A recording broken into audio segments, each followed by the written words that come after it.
மாசி மாதத்தில் முருகப்பெருமானுக்குரிய வளர்பிறை சஷ்டி மற்றும் கிருத்திகை நட்சத்திரம் இரண்டும் ஒரே நாளில் இணைந்து வருவது மிகவும் விசேஷமானதாகும்.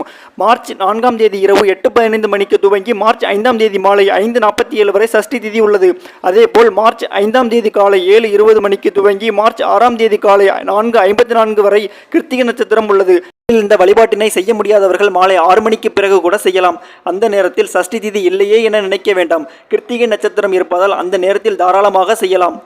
திருமணத்திற்காக காத்து கொண்டிருப்பவர்களுக்கும், வேலைக்காக வேண்டிக் கொண்டிருப்பவர்களும், குழந்தை பாக்கியத்திற்காக ஏங்கிக் கொண்டிருப்பவர்களுக்கும் இந்த ஒரு பரிகாரத்தை செய்தால் நிச்சயமாக பலன் கிடைக்கும். அன்பர்களே, ஒரு தாம்பலத்தை எடுத்து பாசிப்பயிரை அதில் பரப்பி வைத்து 6 வெற்றிலைகளை அடுக்கி வைத்து அதில் 6 அகல் விளக்குகளை வைத்து நெய்யிட்டு விளக்கேற்றி வந்தோமானால் நம் வேண்டுவது நிச்சயமாக கிடைக்கும். அன்பர்களே, கல்வியில் முன்னேற்றம் நிச்சயமாக உண்டு. இந்த வீடியோ உங்களுக்கு பிடிச்சிருந்தா கமெண்ட்ல சொல்லுங்க, லைக் பண்ணுங்க, ஷேர் பண்ணுங்க, சப்ஸ்கிரைப் பண்ணுங்க. பை பை ஃப்ரம் சக்தி சிவா. வெற்றிவேல் முருகனுக்கு அரோகரா.